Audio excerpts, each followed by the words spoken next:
Well, hello. It's your Butch best friend. Let me introduce myself. I'm Ray. My wife Kelly's in the house. And I'm here to talk to you about cigars, motorcycles, life, stuff. Should be a good time. I wanted to do this because I like reaching out to people and sharing my passions and my love of cigars, my love of motorcycles, and other things that'll get you in trouble. And so that's why I'm here. There's a lot of beginners that need a little bit of guidance, and having somebody that's more like your buddy, which is what I am, than a cigar expert, which is somebody who's going to be able to tell you a lot more than me, but is a little bit, can be a little bit hard to get to. So, first things first, we're talking about cigars, so we should have some. This is a La Barba. This one's called Tyrannosaurus Buck. I got it in a cigar sampler set, so we'll see what it's like. And this one, I should know, and I don't know. So anybody that can help me out with that one, I would appreciate it. Anyway, so first and foremost, we want to talk about cutting a cigar. Before I get into that, real quick, let me see if I got one here. So the cellophane that it comes in, not exciting, right? It's just garbage.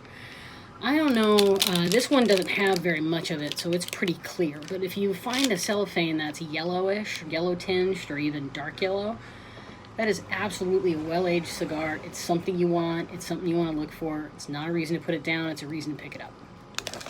So definitely something to keep in mind. We'll talk about picking out a good cigar, but this is about cutting, so we're just going to do that right now. We're just going to focus on that. I'm going to focus on the three major types of cutting. Apparently I can't count. Three main types of cutting. The first is a guillotine cut. This is a guillotine cutter. You put the cigar in here. I'm going to move my fingers because those are sharp blades, and snip, and off you go. Now, there are two different main kinds of guillotine type cutters you're going to see. Most of them either look like this, and there's Colibri is a great brand. This is a branded one for diesel.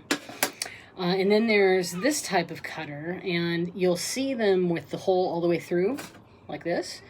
Or you'll see them like this, which is what's called a perfect cutter. The perfect cutter has this little backstop. So when you put your cigar in, it can only go down so far.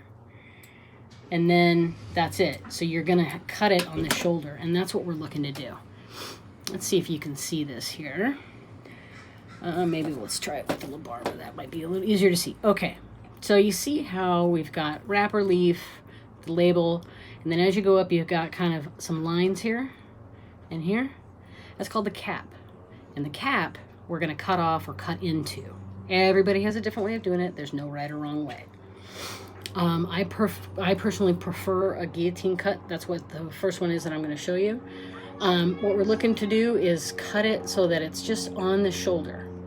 Not down here. We don't want the cigar to unravel. I'm going to use the perfect cutter because it's foolproof for fools like me.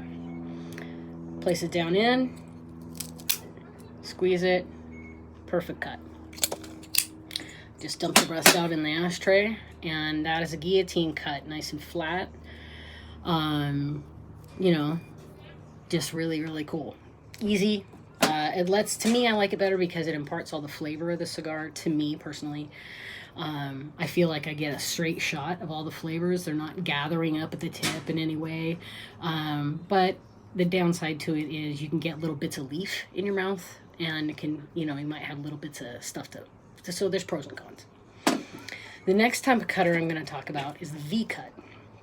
This is a V-cutter from Cigar. And let's see if we can tell, get up close here. You put your cigar in this area, and as you push it in, you'll see how that's a razor right there that comes out? Boom. Just like that. Well, that's a tapered V shape.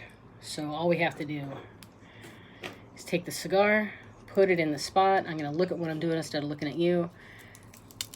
Push, and you get a nice V-cut. That's why they call it a V-cut. Some people like to double V-cut, where they will go opposite. They'll crisscross it. So you have your regular V-cut. and then you go the other way around. And you get kind of a cross. Both methods are fantastic. The thing to remember is the more the tip you cut off, the more you're going to get little leaves in your mouth. But to me, better the flavor, personal preference. Anyway, so that's the V cut. And then lastly, we're going to talk about the punch cut. Now, my punch cutter, I don't have very many of them, but my punch cutter is from Monte Cristo gift bag that I got. And all it is, I'm going to twist it here. All it is you'll see this little metal area that comes up. You take that, go to the end of the cigar, and I'm just pushing and twisting. Just pushing and twisting. Get it nice and cut. I give it a kind of a light twist on the way out. And what I have in here, you'll see it come out, is the cap of the tobacco. And here we've got just this little hole. Now, this is a lot cleaner. You're not going to get stuff in your mouth. It's a great way to cut a cigar. I have no problem with it. I'm not saying anything bad about it. Just personally, I think that the cigar and the tars and the things that are in tobacco will come up to the cap and kind of rest and reside and build up in here before the smoke comes out. And that is something I've had. If I've ever had any kind of nastiness come through, it's been on a punch cut. So that's why it's my personal preference not to. But again, not taking anything away from that cut. It's a great cut. It works very well for people, and a lot of people really like it. All right, that's cutting, and we'll do more videos. And see you next time. Subscribe, and we'll get some more content out there.